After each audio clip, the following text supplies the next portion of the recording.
This video is made for entertainment purpose only, it doesn't mean to hurt anyone, and don't take it seriously.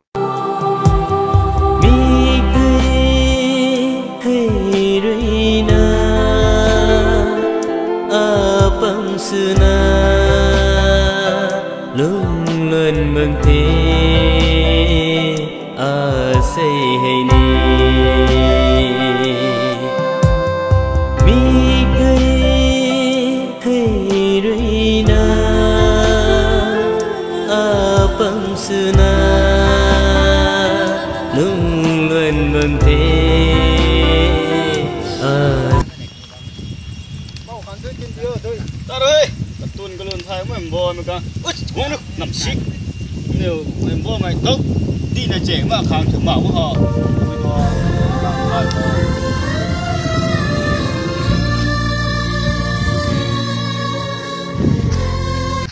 sử dụng phim mình ăn ngoài thế diễn ra đỉnh ra mấy cái gì khỏi diễn thải mà khác gì mà cái ra, sản sĩ họ đỉnh ra.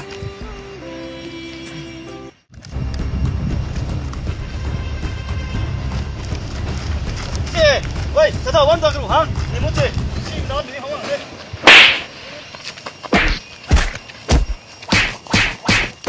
Mong gái không học đi, em này đúng chim mình nào đi.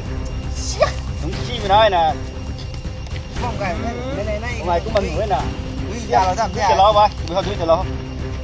Này đi đuổi không? Khoảng 2 kg thôi. 2 kg khoảng.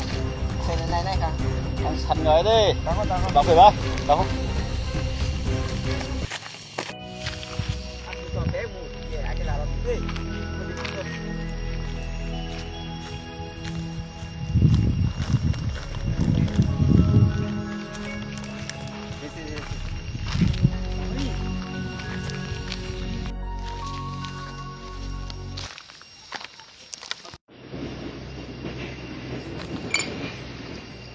Các bác sâu răng đi nào.